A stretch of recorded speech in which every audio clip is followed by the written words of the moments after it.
Cumprimentar o ministro, a ministra Kátia e o advogado da AGU, doutor José Eduardo Cardoso. Não se esqueça de uma conversa que nós tivemos no corredor da Câmara quando você era deputado federal e das coisas que lhe falei. E estou aqui admirado porque o sujeito, para construir um raciocínio, para defender tanta coisa,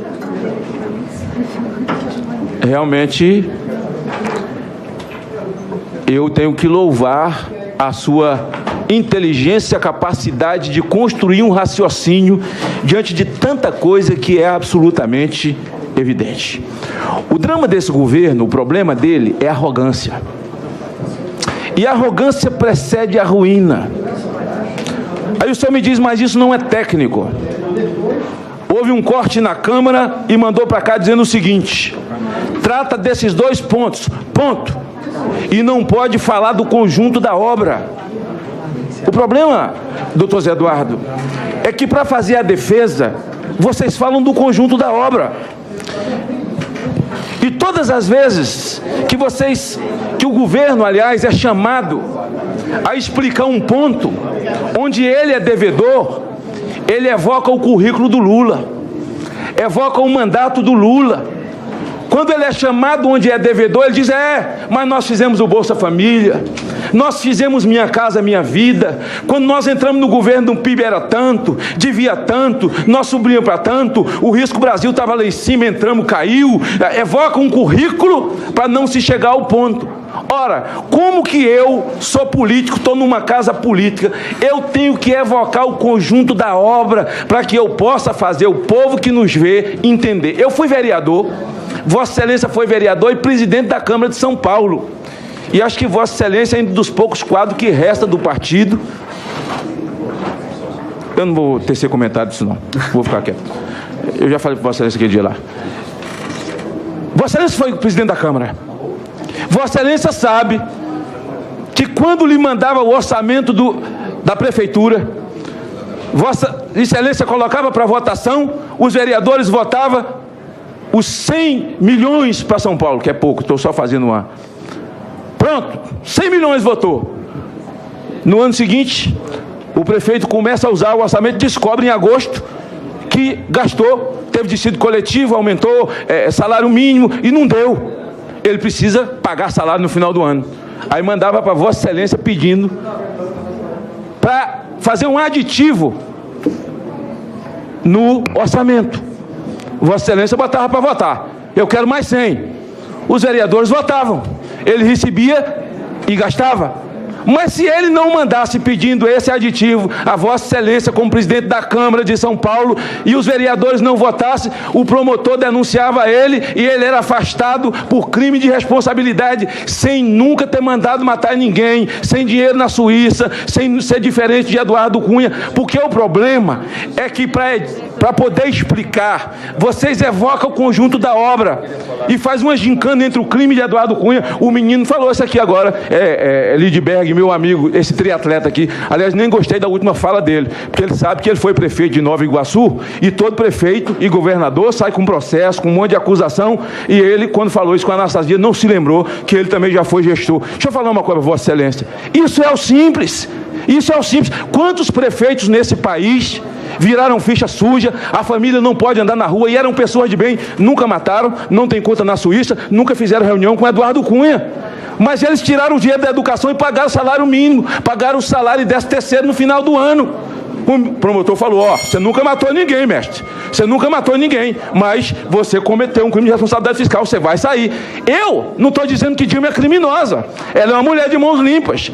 Nunca matou ninguém, não fez crime de mando, nunca assaltou banco. Corretíssimo. Mas o crime é de responsabilidade fiscal. E sabe qual é a arrogância? A arrogância é que ele sempre recorre aos outros para poder justificar o seu. Fernando Henrique fez, Lula fez. O cara é preso em flagrante assaltando um banco. É pego, leva para o juiz. Quando chega no juiz, ele fala, só está prendendo, só não pode prender eu não. Porque meu vizinho lá também, há 3 anos atrás, roubou um caixa eletrônico e ninguém fez nada. Amigo, por causa disso você não vai ser punido. Desculpa. Então a sociedade tem que entender isso. E a prova do meu convencimento, e isso eu pode ter certeza do que vou lhe falar agora, eu sou analfabeto profissional. Mas eu estou convencido que a prova mais contundente da pedalada é que a pedalada deu legitimidade para a mentira que ela contou no processo eleitoral. Agora, eu faço uma pergunta ao senhor Nelson Barbosa e ao senhor, o que quiser responder para mim. Dilma mentiu ou não mentiu no processo eleitoral? Se vocês me disserem que ela não mentiu, tem meu voto, já defini. Eu vou votar contra o impeachment dela. Ela mentiu ou não mentiu? Se disser que não mentiu, já tem meu voto. Sabe por quê? Porque ela jamais contaria a mentira que contou. Aliás, um texto muito escrito, bem escrito por Mr. M, o ilusionista que está preso, que é o João Santana. Mr. M está preso, né? E Mr. M escreveu um texto tão bacana que ela interpretou bem, mas ela só interpretou porque tinha uma máscara no orçamento. Ela dizia, não vou cortar na educação, não vou cortar fiéis, não vou cortar no Pronatec, eu não vou tirar dinheiro do seguro-defeso, eu não vou cortar na educação. Quando vocês falam, e aí na época da pedalada, todo mundo se levantou para dizer, não, ela não fez, o TCU está errado. Foi lá fazer a defesa, o TCU passou a régua. Puf, estava errado. Aí vocês começaram a desqualificar o TCU. Não, é só um órgão auxiliar, que não sei o que. Eu vi muito discurso do senador Lidberg, meu amigo que está aqui. Cadê ele, hein? Cadê ele? Chama essa menina. Chama ele aí. Não, porque não sei o que e tal. Aí, depois que veio para a Câmara, mudou o discurso de novo. Começou a dizer, não, ela fez pedalada mesmo, mas foi para pagar. Aí eu pergunto, o Lula fez um discurso em São Paulo dizendo, ela fez pedalada, mas foi para pagar a Bolsa Família, Minha Casa Minha Vida. O senador Lidberg fez esse discurso também aqui, um bocado fizeram. Eu não quero dar nome de ninguém dele, eu falo que é meu amigo, é triatleta, não está treinando não, mas entendeu? Ela fez pedalada mesmo, mas foi para pagar a Bolsa Família. Ei, só 1,5 milhão para a Bolsa Família. O senhor, quando falou aqui hoje de manhã, falou que parte desses quase 100 bilhões foi para a educação. Da educação só tem 1,700 e pouco. 1,7 bilhão e pouco. É só olhar os números que estão na mão de vocês mesmo.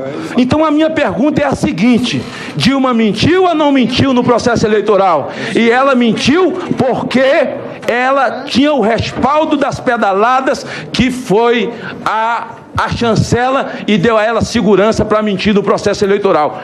Sem pedalada, ela jamais contaria as mentiras do processo eleitoral. E o problema dela é que ela sabia. Essa coisa de pedalada não pode ficar na conta. Conclua, senador Magno Malta, por favor. 3 minutos, já só falei. Não, conclua. Já coloquei 1 minuto adicional para Vossa Excelência. Se quiser os 2 minutos da réplica, eu colocarei. Eu quero. Me dê mais 2, então. 4. Mais 2 minutos. Então veja, esse é o problema. Eu penso nesses 2 minutos, meu querido Zé Eduardo, e você sabe o que eu penso a seu respeito? Ela tinha que ter feito uma meia-culpa. É essa arrogância que mata ela e o governo. Ela tinha que chegar, vir aqui e dizer assim, olha, eu errei. Eu tentei fazer muito e errei. Quem tenta fazer, erra. Mas nós fizemos isso aqui. Se fosse para evocar o currículo, a melhor coisa que aconteceu aqui foi o que a senadora Kátia falou. O que ela falou. Se ela viesse aqui fazer meia-culpa, dizendo, erramos aqui, mas olha os resultados disso aqui, quando a Kátia assumiu o ministério, mas olha esse outro resultado aqui, mas nós erramos, e a Bíblia diz que aquele que reconhece o seu erro, o seu pecado e deixa, é digno de perdão. Mas eu quero recomeçar, unir a casa, eu quero unir as forças políticas. O Brasil está dividido. Realmente essas pedaladas criaram essa desarrumação na nossa economia. Está desarrumada. O desemprego é verdadeiro. Não há que dizer, não, você não pode falar por isso, só pode falar no recorte que o Supremo fez. Não, eu posso, porque essa é uma casa política, é disso que eu tenho que falar. Até porque o jurídico é que existe uma lei de responsabilidade fiscal. O jurídico é que existe uma lei que legitima na Constituição o impeachment. Isso é o jurídico. Agora, o que é o político disso? É eu falar dos malefícios advindos do mau uso dessa lei de responsabilidade fiscal. Quando vocês falam, vocês dizem, não, mas o Congresso o ano passado legitimou. Foi mesmo. Hoje vocês estão falando mal do PMDB. Mas Renan e Romero comandaram aquele estupro na lei de responsabilidade fiscal para poder colocar dentro daquele estupro 1 ano e 4 meses de pedalada de Dilma. Vocês estão querendo colocar uma mão de pilão na garganta de um pinto. Não cabe. Conclua. Não cabe. Conclua, senador Magno Malta. Meu amigo Zé Eduardo, a segunda pergunta, só fiz 2. fiz aí a da Dilma. Mentiu ou não mentiu? Porque se não mentiu, meu voto está garantido já. A segunda é o seguinte: eu tinha saído, estava vendo na televisão lá no meu gabinete, quando você disse o seguinte: o voto que foi dado na Câmara, fora do objeto, é nulo. É nulo. Não foi? Foi. Por isso que eu gosto de tu. Foi. Eu vou ler o cabeçado de um voto, vou lhe fazer uma pergunta. Senhor presidente, quero dedicar essas palavras e o meu sim nessa tarde aos meus pais, aos meus filhos, ao meu pai, como integrante de uma geração de esperança que sempre plantou nesse país a expectativa de sermos uma nação correta, uma nação altiva. Aos meus filhos, e conclui dizendo: o povo está na rua vestido de verde e amarelo, sorridente. Pretendem manter este país eternamente longe da impunidade, do jogo da corrupção e no jogo da conivência. Esse é o voto de Jacques Wagner, ministro da Casa Civil. Então, seria juridicamente um documento para anular o impeachment de Collor? É a minha pergunta. Com a palavra, o senador, o ministro José Eduardo Cardoso. Dividir o nosso tempo aqui com o ministro Nelson. Eu quero fazer alguns esclarecimentos, senador. 3 minutos para cada um, por favor. Em primeiro lugar, você falou da educação. Eu quero precisar o que eu disse da educação. Na verdade, os créditos dos decretos que foram baixados, que estão sendo questionados, 70% dos valores foram para a educação. Não, 70% dos créditos baixados por decreto. É o que nós temos aqui. E por que foi feito isso? Porque o Tribunal de Contas da União mandou. Eu leio para Vossa Excelência a decisão. TCU 26 de 11 de 2008. Acórdão TCU 2731 de 2008. Diz o seguinte: determinar aos Ministérios da Educação e do Planejamento, Orçamento e Gestão que definam rotinas e sistemáticas que possibilitem maior agilidade na edição de decretos de suplementações orçamentárias para as IFES, autorizadas pelas leis orçamentárias anuais. Ou seja, os decretos atendiam esta decisão, que é longa, não vou ler toda, do Tribunal de Contas da União. Eu não posso dizer que uma pessoa, ao cumprir a determinação do Tribunal de Contas da União, agiu com má fé, nem cometeu um crime. É isso que eu disse. Claro, então está bem claro, ou seja, 70% dos decretos foram baixados para cumprir uma ordem do próprio Tribunal de Contas da União que vinha em 2008. É isso, claro. Segundo ponto que quero observar, Vossa Excelência, quando eu menciono governos anteriores, FHC, do presidente Lula, eu, inclusive, estou os defendendo. Mas não é só Vossa Excelência, não. É todos a base do governo, o triatleta que acabou de falar, você viu, né? Sim, eu vi. Mas eu estou defendendo, porque eu não acho que o presidente Fernando Henrique Cardoso nem o presidente Lula cometeram erros. Ao contrário, estavam cumprindo a lei. Os 101 decretos do presidente Fernando Henrique Cardoso foram adequadamente firmados. Ele não cumpriu a meta fiscal, mudou por medida provisória. Está correto. O que eu não posso concordar, senador, é que a lei para um seja uma e para outro seja outra. Todos são iguais perante a lei. Então, a mesma situação que atingiu o governo Lula e o governo Fernando Henrique tem que atingir o governo da presidenta Dilma. Mudou o entendimento? Tudo bem, então daqui para frente não se faz mais. Mas eu não posso, objetivamente, tratar diferente a iguais. É só isso. Claro, é uma questão de justiça, além de tudo. O outro aspecto que eu queria observar, no caso das pedaladas, de fato, o Tribunal de Contas da União, não em relação a 2015, porque, embora nós estejamos discutindo 2015 aqui, não foram julgadas as contas de 2015. Em 2014, houve a rejeição. É verdade. Só que tem que passar pelo Congresso. E, ao que sei, salvo engano, o relatório do senador Gurgax é favorável à aprovação das contas. Claro, ele desmonta no relatório, eu tive para ler fazendo essa defesa, desmonta claramente toda a questão que foi invocada acerca das pedaladas fiscais. Então, de um colega seu, um magnífico voto que é feito pelo senador Alcir Gurgel. Então, eu vou lhe dizer, a questão ela é polêmica, não tenho dúvida que ela é polêmica, ela enseja discussões, mas eu não posso, diante de uma polêmica, ter a certeza para afastar uma presidente da República. É isso que eu estou condenando. Mas aí diz Vossa Excelência, não, mas então vamos discutir o conjunto da obra, vamos, mas então é uma discussão política. E eu discutirei com o máximo prazer com Vossa Excelência. Mas o processo não é jurídico-político? Ele é jurídico-político, mas aí ele me permite...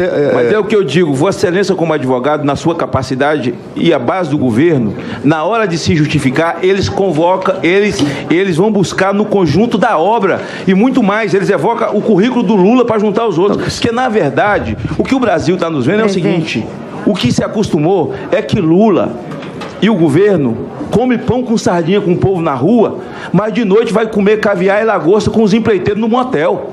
Presidente, é isso que eu estou falando. A palavra do ministro, por favor. Você permite, senador? A palavra está não, o ministro não está se sentindo ofendido comigo, não. O senador José Eduardo Cardoso, Vossa Excelência já usou o tempo da réplica. Já? Não. Quem já usou o tempo da réplica foi... Eu me esqueci. Tá.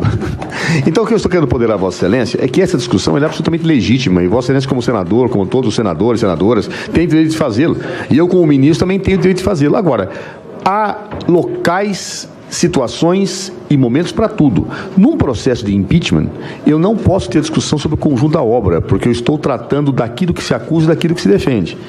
Então, no processo de impeachment, eu tenho que discutir os fatos de um processo. Embora isso seja uma casa política, o Senado seja uma casa política, há um componente jurídico nesse processo. Não é só político. E o jurídico há fatos que qualificam o crime de responsabilidade? Se não há que se falar em impeachment, por maior que seja... Não, no meu entendimento há, por isso que eu estou colocando. E aí porque aí eu tenho que entender e eu tenho que discutir os malefícios advindos desse comportamento. Senador Magno Malta, Vossa Excelência não pode interromper o convidado. Mas o que eu estou dizendo a Vossa Excelência... Em nome do povo, eu peço desculpa mais uma vez. Imagina, eu agradeço, senador, mas apenas pondero o seguinte, no caso das pedaladas, qual foi o ato da presidenta? Se Vossa Excelência pudesse me apontar. Ninguém aponta. A conversa com o Arno... Ela só mentiu no processo eleitoral. Não, mas veja. Também, presidente. Eu acho que... Eu quero dizer o seguinte, não há um ato da acusação, não há um ato nas pedaladas da presidenta. É isso que chega a exasperar. Porque se fala do conjunto da obra, mas não se fala qual foi o ato da presidenta em 2015 que determinou essa discussão.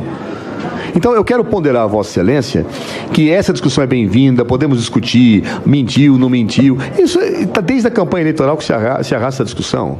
Claro. Então, eu lhe respondo. Mente, quando, naquele momento em que está posta, tinha convicção que a situação era aquela. E a presidenta não mentiu. Eu sei porque participei da campanha, discutimos todas as questões.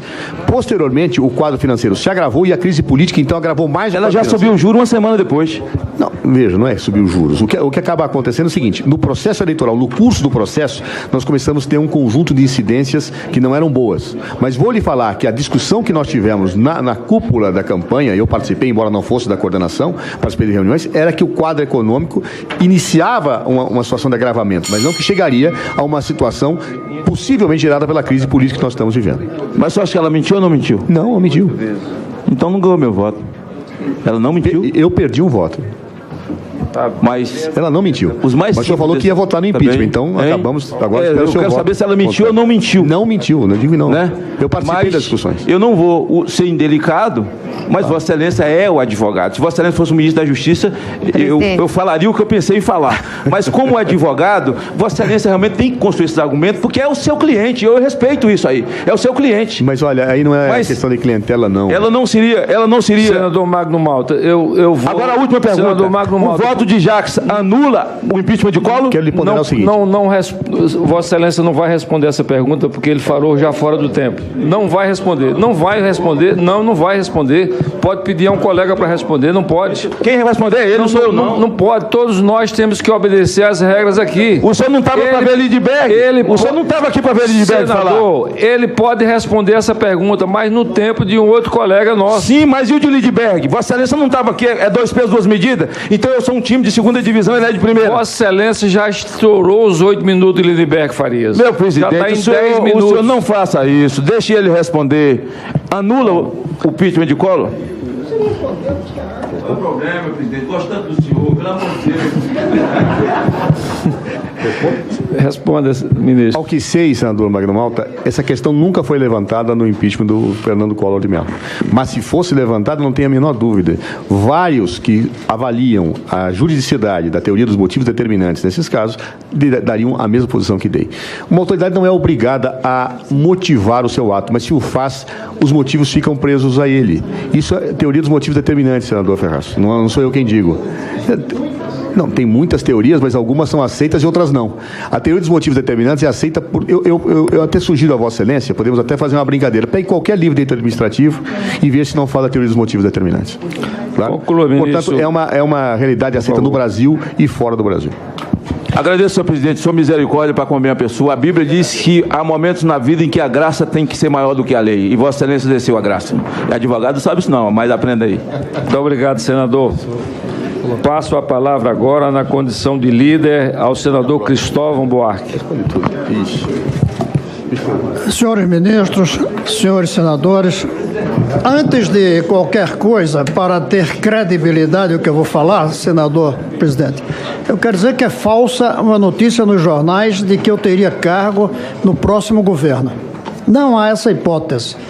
Eu acho até que não seria bom eu estar nessa comissão discutindo quem vai ser o próximo presidente, a Dilma ou o Temer, e vir a ter cargo aí. Então, para ter credibilidade que eu vou falar, eu quero afirmar isso. É falso.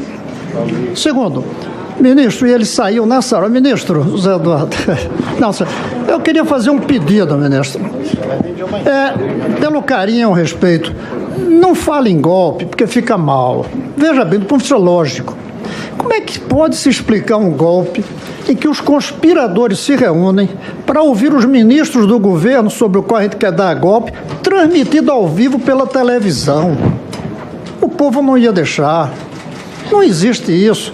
Como golpe em que 2/3, se vier a acontecer, 2/3 dos deputados, já aconteceu, 2/3 dos senadores, num processo sob a supervisão do Superior Tribunal Federal, com o presidente dessa comissão da estatura do senador Raimundo, não faz sentido. Mas se houvesse essa preocupação, por que o governo não convocou o Conselho de Defesa?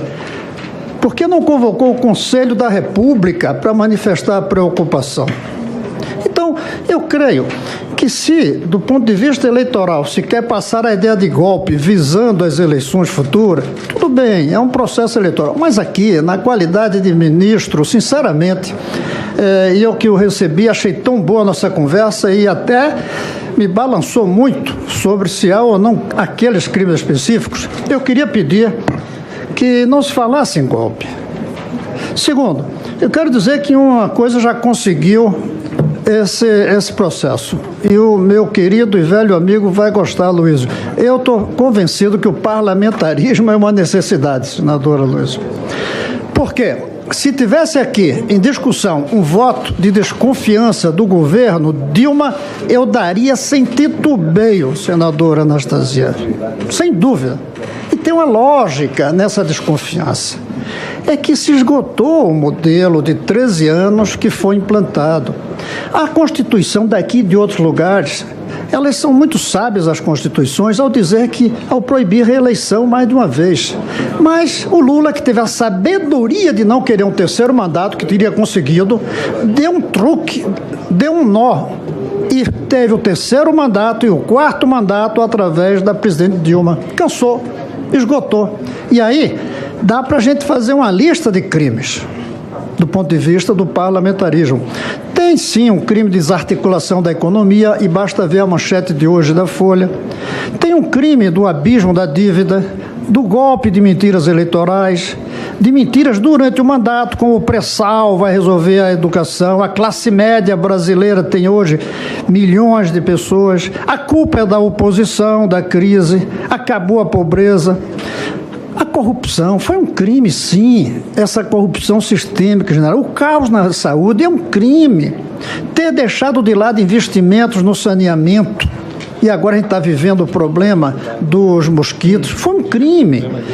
A vergonha na educação que continua, o aparelhamento e privatização do Estado, o desastre nas contas públicas, a desarticulação da máquina estatal que não está funcionando, a cooptação dos movimentos sociais, a conivência com corruptos, incluindo o senhor Eduardo Cunha, a decadência, a desmoralização no exterior. São muitos os crimes, mas nós vamos votar por esses 2 crimes.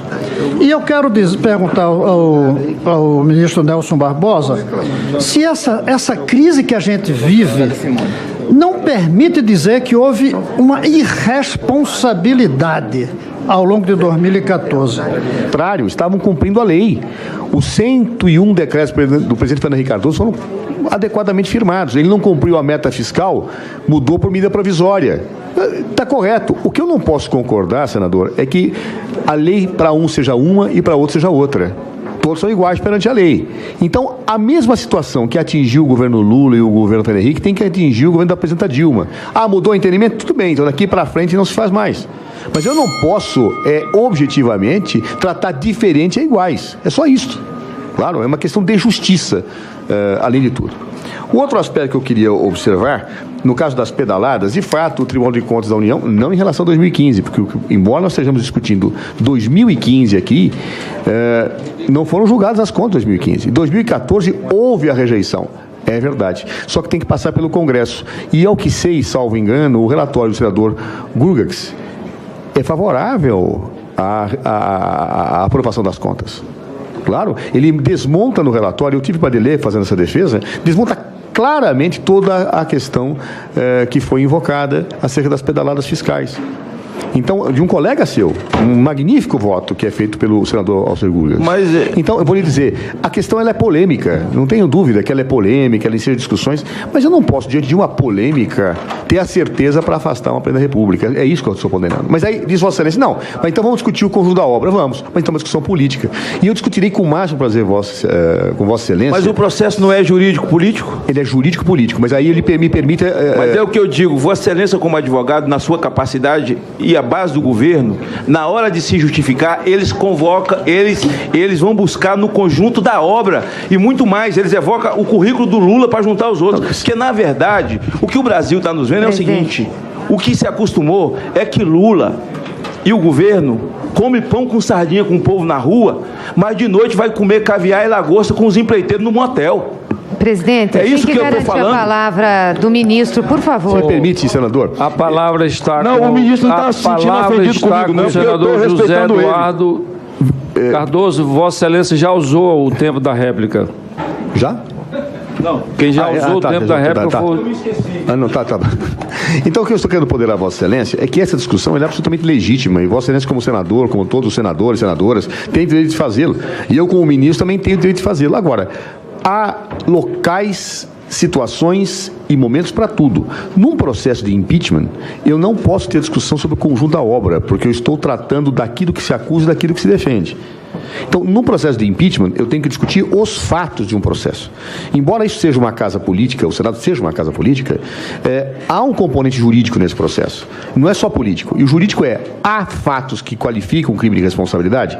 Se não há que se falar em impeachment, por maior que seja... Não, no meu entendimento há, por isso que eu estou colocando. Sim. E aí porque aí eu tenho que entender e eu tenho que discutir os malefícios advindos desse comportamento. Senador Magno, Vossa Excelência não pode interromper o convidado. Mas o que eu estou podendo a Vossa Excelência... Em nome do povo, eu peço desculpa mais uma vez. Imagina, eu agradeço, senador, mas apenas pondero o seguinte, no caso das pedaladas, qual foi o ato da presidenta? Se Vossa Excelência pudesse me apontar. Ninguém aponta. A conversa com o Arno... Ela só mentiu no processo eleitoral. Não, mas veja. Também, eu acho que... Não há um ato da acusação, não há um ato nas pedaladas da presidenta. É isso que chega a exasperar. Porque se fala do conjunto da obra, mas não se fala qual foi o ato da presidenta em 2015 que determinou essa discussão. Então, eu quero ponderar a Vossa Excelência que essa discussão é bem-vinda, podemos discutir, mentiu, não mentiu. Isso está desde a campanha eleitoral que se arrasta a discussão. Claro. Então, eu lhe respondo.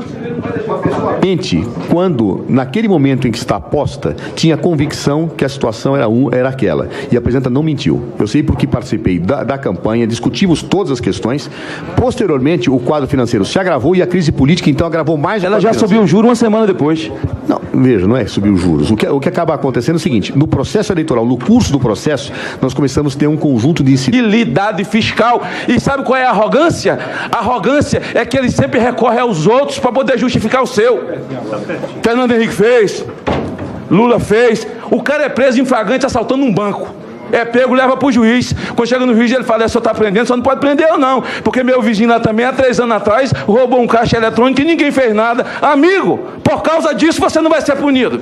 Desculpa. Então a sociedade tem que entender isso. E a prova do meu convencimento, e isso eu pode ter certeza que vou lhe falar agora: eu sou analfabeto profissional.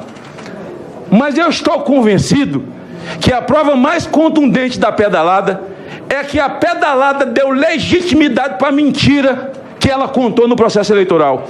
Agora, eu faço uma pergunta ao senhor Nelson Barbosa e ao senhor, o que quiser responder para mim. Dilma mentiu ou não mentiu no processo eleitoral? Se vocês me disserem que ela não mentiu, tem meu voto, já defini. Eu vou votar contra o impeachment dela. Ela mentiu ou não mentiu? Se disser que não mentiu, já tem meu voto. Sabe por quê? Porque ela jamais contaria a mentira que contou. Aliás, um texto muito bem escrito por Mr. M, o ilusionista que está preso, que é o João Santana. Mr. M está preso, né? E Mr. M escreveu um texto tão bacana que ela interpretou bem, mas ela só interpretou porque tinha uma máscara no orçamento. Ela dizia: não vou cortar na educação, não vou cortar fiéis, não vou cortar no Pronatec, eu não vou tirar dinheiro do seguro-defeso, eu não vou cortar na educação. Quando vocês falam, e aí na época da pedalada, todo mundo se levantou para dizer: não, ela não fez, o TCU está errado. Foi lá fazer a defesa, o TCU passou a régua. Puf, estava errado. Aí vocês começaram a desqualificar o TCU. Não, é só um órgão auxiliar, que não sei o que. Eu vi muito discurso do senador Lidberg, meu amigo, que está aqui. Cadê ele, hein? Cadê ele? Chama essa menina. Chama ele aí. Não, porque não sei o que e tal. Aí, depois que veio para a Câmara, mudou o discurso de novo. Começou a dizer: não, ela fez pedalada mesmo, mas foi para pagar. Aí eu pergunto: o Lula fez um discurso em São Paulo dizendo: ela fez pedalada, mas foi para pagar a Bolsa Família, Minha Casa Minha Vida. O senador Lidberg fez esse discurso também aqui, um bocado fizeram. Eu não quero dar nome de ninguém dele, eu falo que é meu amigo, é triatleta, não está treinando não, mas entendeu? Ela fez pedalada mesmo, mas foi para pagar a Bolsa Família. Ei, só 1,5 milhão para a Bolsa Família. O senhor, quando falou aqui hoje de manhã, falou que parte desses quase 100 bilhões foi para a educação. Da educação só tem 1,700 e pouco. 1 bilhão 700 e pouco. É só olhar os números que estão na mão de vocês mesmo. Então a minha pergunta é a seguinte: Dilma mentiu ou não mentiu no processo eleitoral? E ela mentiu porque ela tinha o respaldo das pedaladas, que foi a chancela, e deu a ela segurança para mentir no processo eleitoral. Sem pedalada, ela jamais contaria as mentiras do processo eleitoral. E o problema dela é que ela sabia. Essa coisa de pedalada não pode ficar na conta. Conclua, senador Magno Malta, por favor. 3 minutos, já só falei. Não, conclua. Já coloquei 1 minuto adicional para Vossa Excelência. Se quiser os 2 minutos da réplica, eu colocarei. Eu quero. Me dê mais 2, então. Mais 2 minutos. Então veja, esse é o problema. Eu penso nesses 2 minutos, meu querido Zé Eduardo, e você sabe o que eu penso a seu respeito? Ela tinha que ter feito uma meia-culpa. É essa arrogância que mata ela e o governo. Ela tinha que chegar, vir aqui e dizer assim: olha, eu errei. Eu tentei fazer muito e errei. Quem tenta fazer, erra.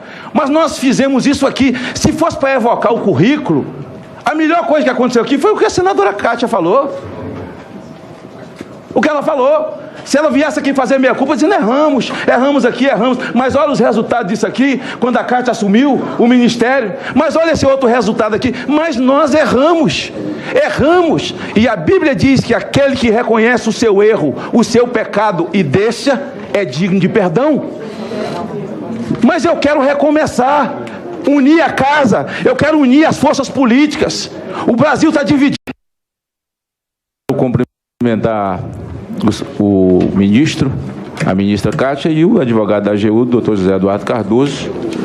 Não se esqueça de uma conversa que nós tivemos no corredor da Câmara quando você era deputado federal e das coisas que lhe falei. E estou aqui admirado porque o sujeito, para construir um raciocínio para defender tanta coisa, realmente eu tenho que louvar a sua inteligência, capacidade de construir um raciocínio diante de tanta coisa que é absolutamente evidente. O drama desse governo, o problema dele é a arrogância. E a arrogância precede a ruína. Aí o senhor me diz, mas isso não é técnico. Houve um corte na Câmara e mandou para cá dizendo o seguinte: trata desses 2 pontos, ponto. E não pode falar do conjunto da obra. O problema, doutor Zé Eduardo, é que para fazer a defesa, vocês falam do conjunto da obra. E todas as vezes que o governo, aliás, é chamado a explicar um ponto onde ele é devedor, ele evoca o currículo do Lula, evoca o mandato do Lula. Quando ele é chamado onde é devedor, ele diz, mas nós fizemos o Bolsa Família, nós fizemos Minha Casa Minha Vida, quando nós entramos no governo, o PIB era tanto, devia tanto, nós subimos para tanto, o risco Brasil estava lá em cima, entramos, caiu, evoca um currículo para não se chegar ao ponto. Ora, como que eu sou político, estou numa casa política, eu tenho que evocar o conjunto da obra para que eu possa fazer o povo que nos vê entender. Eu fui vereador, Vossa Excelência foi vereador e presidente da Câmara de São Paulo. E acho que Vossa Excelência é um dos poucos quadros que resta do partido. Eu não vou tecer comentário disso não, vou ficar quieto. Eu já falei para Vossa Excelência aquele dia lá. Vossa Excelência foi presidente da Câmara. Vossa Excelência sabe que quando lhe mandava o orçamento da prefeitura, Vossa Excelência colocava para votação, os vereadores votavam os 100 milhões para São Paulo, que é pouco, estou só fazendo uma. Pronto, 100 milhões votou. No ano seguinte, o prefeito começa a usar o orçamento, descobre em agosto que gastou, teve dissídio coletivo, aumentou salário mínimo e não deu. Ele precisa pagar salário no final do ano. Aí mandava para Vossa Excelência pedindo para fazer um aditivo no orçamento. Vossa Excelência botava para votar. Eu quero mais 100. Os vereadores votavam. Ele recebia e gastava. Mas se ele não mandasse pedindo esse aditivo a Vossa Excelência como presidente da Câmara de São Paulo e os vereadores não votassem, o promotor denunciava ele e ele era afastado por crime de responsabilidade, sem nunca ter mandado matar ninguém, sem dinheiro na Suíça, sem ser diferente de Eduardo Cunha, porque o problema é que para poder explicar, vocês evocam o conjunto da obra e faz uma gincana entre o crime de Eduardo Cunha. O menino falou isso aqui agora, Lidberg, meu amigo, esse triatleta aqui. Aliás, nem gostei da última fala dele, porque ele sabe que ele foi prefeito de Nova Iguaçu e todo prefeito e governador sai com processo, com um monte de acusação, e ele, quando falou isso com a Anastasia, não se lembrou que ele também já foi gestor. Deixa eu falar uma coisa para Vossa Excelência. Isso é o simples. Isso é o simples. Quantos prefeitos nesse país viraram ficha suja, a família não pode andar na rua e eram pessoas de bem, nunca mataram, não tem conta na Suíça, nunca fizeram reunião com Eduardo Cunha. Mas eles tiraram o dinheiro da educação e pagaram o salário mínimo, pagaram o salário e 13º no final do ano. O promotor falou, você nunca matou ninguém, mestre. Você nunca matou ninguém, mas você cometeu um crime de responsabilidade fiscal, você vai sair. Eu não estou dizendo que Dilma é criminosa. Ela é uma mulher de mãos limpas. Nunca matou ninguém, não fez crime de mando, nunca assaltou banco. Corretíssimo. Mas o crime é de responsabilidade. Evidências que não eram boas. Mas vou lhe falar que a discussão que nós tivemos na cúpula da campanha, eu participei, embora não fosse da coordenação, participei de reuniões, era que o quadro econômico iniciava uma situação de agravamento, mas não que chegaria a uma situação possivelmente gerada pela crise política que nós estamos vivendo. Mas você acha que ela mentiu ou não mentiu? Não, ela mentiu. Então não ganhou meu voto. Ela não mentiu? Eu perdi um voto. Mas Ela não mentiu. os mais Mas o senhor falou que ia votar no impeachment, então acabamos. Agora eu quero saber se ela mentiu ou não mentiu. Não mentiu, não digo não. Né? Eu participei Mas das discussões. eu não vou ser indelicado, mas Vossa Excelência é o advogado. Se Vossa Excelência fosse o ministro da Justiça, eu falaria o que eu pensei em falar. Mas como advogado, Vossa Excelência realmente tem que construir esses argumentos, porque é o seu cliente. Eu respeito isso aí. É o seu cliente. Mas olha, aí não é questão de clientela, não. Ela não seria. Senador Magno Malta, eu vou... Agora a última pergunta. Senador Magno Malta, o voto de Jacques anula o impeachment de Collor? Quero lhe ponderar o seguinte. Vossa Excelência não vai responder essa pergunta porque ele falou já fora do tempo. Não vai responder. Não vai responder. Não vai responder. Pode pedir a um colega para responder. Não pode. Quem vai responder? Ele, não sou eu, não. Não pode. Todos nós temos que obedecer às regras aqui. O senhor não estava para ver Lindbergh? O senhor não estava aqui para ver Lindbergh falar? Senador, ele pode responder essa pergunta, mas no tempo de um outro colega nosso. Sim, mas e o de Lindbergh? Vossa Excelência não estava aqui, é 2 pesos, 2 medidas? Então eu sou um time de segunda divisão, ele é de primeira. Vossa Excelência já estourou os 8 minutos de Lindbergh Farias. Meu presidente, já tá em o senhor não faça isso, deixe ele responder. Anula o impeachment de Collor? Não tem problema, presidente, gosto tanto do senhor, pelo amor de Deus. Responda, ministro. Ao que sei, senador Magno Malta, essa questão nunca foi levantada no impeachment do Fernando Collor de Mello. Mas se fosse levantada, não tenho a menor dúvida. Vários que avaliam a juridicidade da teoria dos motivos determinantes nesses casos dariam a mesma posição que dei. Uma autoridade não é obrigada a motivar o seu ato, mas se o faz, os motivos ficam presos a ele. Isso é teoria dos motivos determinantes, senador Ferraz. Não sou eu quem digo. Não, tem muitas teorias, mas algumas são aceitas e outras não. A teoria dos motivos determinantes é aceita por... Eu até sugiro a Vossa Excelência, podemos até fazer uma brincadeira. Pegue qualquer livro de direito administrativo e veja se não fala a teoria dos motivos determinantes. Claro? Portanto, é uma realidade aceita no Brasil e fora do Brasil. Agradeço, senhor presidente, sua misericórdia para com a minha pessoa. A Bíblia diz que há momentos na vida em que a graça tem que ser maior do que a lei. E Vossa Excelência desceu a graça. Advogado sabe isso não, mas aprenda aí. Muito obrigado, senador. Passo a palavra agora, na condição de líder, ao senador Cristóvão Buarque. Senhores ministros, senhores senadores, antes de qualquer coisa, para ter credibilidade o que eu vou falar, senador presidente, eu quero dizer que é falsa uma notícia nos jornais de que eu teria cargo no próximo governo. Não há essa hipótese. Eu acho até que não seria bom eu estar nessa comissão discutindo quem vai ser o próximo presidente, a Dilma ou o Temer, e vir a ter cargo aí. Então, para ter credibilidade que eu vou falar, eu quero afirmar isso. É falso. Segundo, ministro, e ele saiu nessa hora. Ministro, José Eduardo, não, eu queria fazer um pedido, ministro. Pelo carinho e o respeito, não fale em golpe, porque fica mal. Veja bem, do ponto de vista lógico, como é que pode se explicar um golpe em que os conspiradores se reúnem para ouvir os ministros do governo sobre o qual a gente quer dar golpe, transmitido ao vivo pela televisão? O povo não ia deixar. Não existe isso.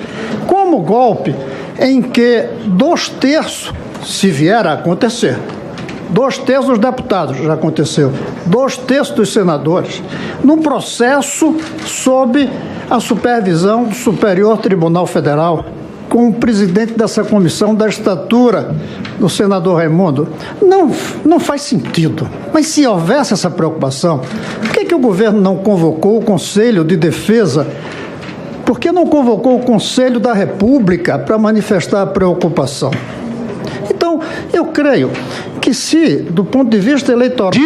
Realmente essas pedaladas criaram essa desarrumação na nossa economia. Está desarrumada. O desemprego é verdadeiro. Não há que dizer, não, você não pode falar por isso, só pode falar no recorte que o Supremo fez. Não, eu posso, porque essa é uma casa política, é disso que eu tenho que falar. Até porque o jurídico é que existe uma lei de responsabilidade fiscal. O jurídico é que existe uma lei que legitima na Constituição o impeachment. Isso é o jurídico. Agora, o que é o político disso? É eu falar dos malefícios advindos do mau uso dessa lei de responsabilidade fiscal. Quando vocês falam, vocês dizem, não, mas o Congresso, o ano passado, legitimou. Foi mesmo. Hoje vocês estão falando mal do PMDB. Mas Renan e Romero comandaram aquele estupro na lei de responsabilidade fiscal para poder colocar dentro daquele estupro 1 ano e 4 meses de pedalada de Dilma. Vocês estão querendo colocar uma mão de pilão na garganta de um pinto. Não cabe. Conclua. Não cabe. Conclua, Vou senador concluir. Magno Malta. Meu amigo Zé Eduardo, a segunda pergunta, só fiz 2. Fiz aí a da Dilma. Mentiu ou não mentiu? Porque se não mentiu, meu voto está garantido já. A segunda é a seguinte. Eu tinha saído, estava vendo na televisão lá no meu gabinete. Quando você disse o seguinte: o voto que foi dado na Câmara, fora do objeto, é nulo. É nulo. Não foi? Foi. Por isso que eu gosto de tu. Foi. Eu vou ler o cabeçado de um voto e vou lhe fazer uma pergunta. Senhor presidente, quero dedicar essas palavras e o meu sim nessa tarde aos meus pais, aos meus filhos, ao meu pai, como integrante de uma geração de esperança que sempre plantou nesse país a expectativa de sermos uma nação correta, uma nação altiva. Aos meus filhos, e conclui dizendo: o povo está na rua vestido de verde e amarelo, sorridente. Pretendem manter este país eternamente longe da impunidade, do jogo da corrupção e no jogo da conivência. Esse é o voto de Jacques Wagner, ministro da Casa Civil. Então, seria juridicamente um documento para anular o impeachment de Collor? É a minha pergunta. Com a palavra, o senador, o ministro José Eduardo Cardoso. Dividir o nosso tempo aqui com o ministro Nelson. Eu quero fazer alguns esclarecimentos, senador. 3 minutos para cada um, por favor. Em primeiro lugar, você falou da educação. Eu quero precisar o que eu disse da educação. Na verdade, os créditos dos decretos que foram baixados, que estão sendo questionados, 70% dos valores foram para a educação. Não, 70% dos créditos baixados por decreto. É o que nós temos aqui. E por que foi feito isso? Porque o Tribunal de Contas da União mandou. Eu leio para Vossa Excelência a decisão.